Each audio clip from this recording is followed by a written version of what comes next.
So can you share a little bit about how, I think a lot of people, including myself, sometimes we're a little bit puzzled, like what's the connections between all these projects? Persistence, as I think, is kind of like this parent project, and then you have P-Stake under it, then you had COMDEX under it, which you said already originated in 2018. That was even, I guess, before Persistence. And then you also have the asset mantle. So maybe you can share a little bit about kind of like how you guys operate, how you guys are structured, and how it's all linked together, all these projects in the Persistence ecosystem. Sure. So as I said, COMDEX started off in 2018. At the time, the solution we were chasing was to create a platform that SME, MSME commodity traders in traditional commodities industry can use to trade commodities on chain. And the idea of this platform was to create NFTs that track real world assets. And then the exchange of those NFTs on chain creates a transparent environment that financial institutions have more sort of access to the information to. And that helps the financing in the whole ecosystem when financiers are able to access that information transparently. So this was an app we were building out in 2018, and we sort of had the vision to launch it as a coin or as a independent blockchain of itself with its own token that runs the economy. But 2017, 2018 was a very different time when it came to crypto acceptance by institutions, because most of the people using the COMDEX app at the time would be institutions rather than your average crypto investors or average crypto users.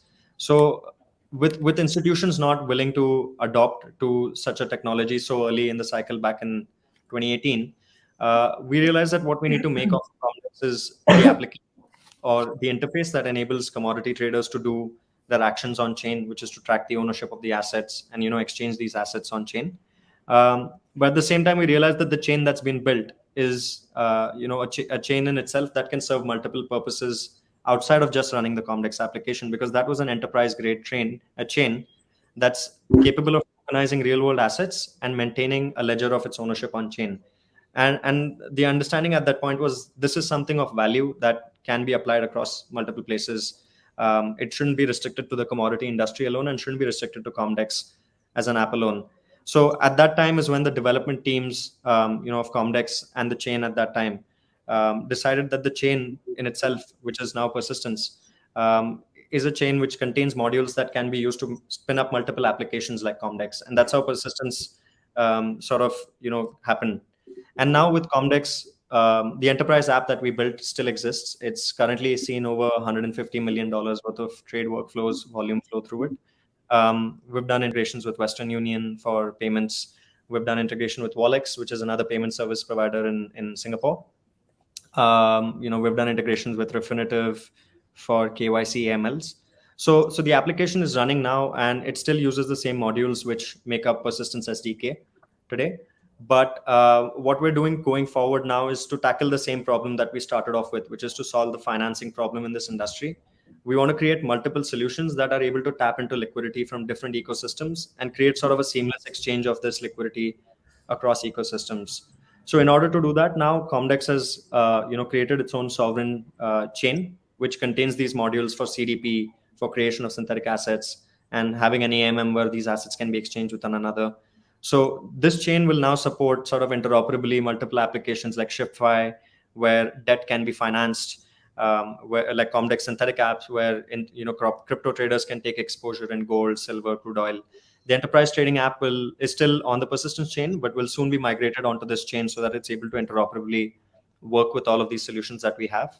So in terms of this journey, the Persistence team or the Persistence core dev team has been involved with building the first product that COMDEX built, which was the enterprise trading application. So both our dev teams have worked very closely throughout that journey. And then even in the Persistence journey itself, in the early months of Persistence launching, the teams, had a lot of communication on a regular basis and a lot of support going both ways. Even till this date, we have a lot of channels of communications between both the development teams. Tushar, Abhishek, and I, we often have discussions just to strategize and ideate for going forward for the ecosystem as a whole. And then, within Persistence now, they have multiple sort of operations running. They have P-Stake, which runs separately. They have Asset Mantle, which is now running, and they also have Audit.1, which is the validator arm. So within the persistence ecosystem, where we fit in is, we sort of have this chain which supports the creation of these financial applications like ShipFi, like the Synthetics app, and other applications in the future, which will solve the problems of traditional finance using DeFi.